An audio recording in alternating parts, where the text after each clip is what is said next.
I recently got Resident Evil 2 on my new PC, which I got for Christmas, and I freaking enjoyed it like so goddamn much, which really surprised and kind of confused me. Because like I never play horror games like ever. Like I'm too much of a fucking pussy to play horror games. But it was just really interesting to me how I enjoyed it so much, and just kind of I don't know, I just found it kind of weird. Because like I've never played a Resident Evil game, I had no interest in it. I just saw it on Steam one day and I was like, hey, that looks kind of fun, I might get it. And I really, really goddamn enjoyed it. It is a freaking amazing game, and it's probably one of my favorite games of 2019. Even though I played it literally like the last few days of 2019. But anyway, because I'm like really bad at writing scripts and stuff and can't write a segue script for my life, this is just all free flow in case you couldn't tell. That's why it's called Nalo's Rambles, because I can't talk, like, I don't know, I just feel like I'm better when I'm just spitting off stuff from my mouth. But yeah, the game's a remake of the 1998 title by the same name, because it's the same fucking game, it's just remade. It's why people call it Resident Evil 2 Remake. You're welcome. But they kind of changed the camera from the original game. So the original game and the original 3 Resident Evil games, I believe, had a what they call as like tank controls and like a fixed camera. So each room you go into, the camera would have a fixed position. It would change like each scene you go into, I guess. And I've played, like, after I beat Resident Evil 2, I played the original Resident Evil, and, I don't know, those controls just didn't really work with me that well. I guess it's because I haven't really played any other game that does it, but I can definitely see the reason why they did that. It's because, well, like a lot of YouTubers I've watched have pointed out, and I kind of agree, is that they can hide, like, jump scares, or not jump scares, but they can hide enemies and, like, tension. It builds tension, because when you take away that aspect of, like, control over the player, of being able to see, you know, what's around every corner and stuff, that adds more tension. It's just, I find it really disorientating when you're walking into different rooms and stuff, and that happens. So anyway, in the remake, they changed it to be like a more traditional third-person over-the-shoulder camera. And even with that change, I still think that the game is a goddamn masterpiece in tension and, like, atmosphere building. So the game takes place in Raccoon City. It's a fucking city of raccoons. I don't know. Anyway, and a good bit of the game takes place in the Raccoon City Police Department. And you can play as either 2 characters. Leon, which is like a rookie cop, is like his first day on the job. Oh no! Delicious. Finally, some good fucking food. Or Claire, and she's just looking for her brother or something. She's not. I don't know. She's just there.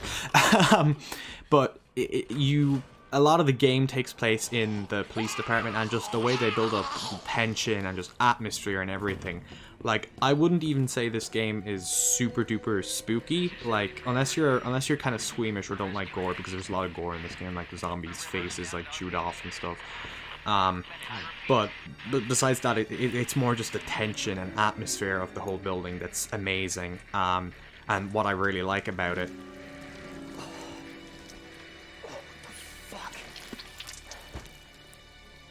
One thing I think that really adds to the tension of this game, but also gets annoying at times, is Mr. X.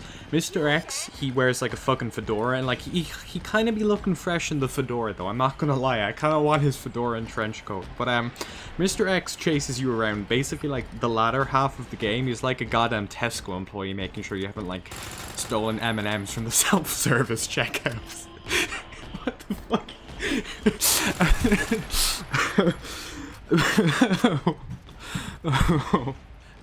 But he basically chases you around the whole game. He basically picks up a helicopter, and Leon's like, oh, Jesus Christ, and then runs away from him.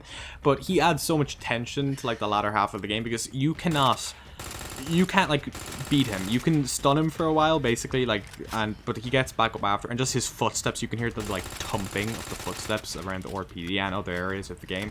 I just freaking love that. I think it's a brilliant idea. And it's also why I'm super excited for the Resident Evil 3 remake, even though I've never played the original. But I'm super excited for it. The game also looks freaking gorgeous. Like, I mean, I got a pretty good PC, but like even on like PlayStation stuff videos I've seen, just the game, like the engine, it freaking looks amazing. All the reflections and shadows, and it just adds so much like atmosphere. It's really freaking good. And just the zombie model details too, it's super cool. You can like shoot off like an arm of a zombie or a leg, and just the way it interacts with the player is super goddamn cool. One other like super cool thing I think about the game is that there's like two different characters. There's Leon and Claire, but you can pick which one you want to play as, and they both have an A and a B scenario, which is basically like a main story and like sort of not really a sub story, but like an extra story, I guess. They sort of intertwine. Apparently in the original they used to intertwine more because they would meet up with each other in the police station.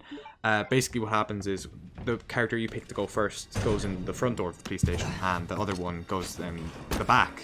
And basically in the original they used to meet up more, but now in the remake it's kind of weird. It doesn't, like, chronologically it doesn't make sense because you have to do the same puzzles as both characters.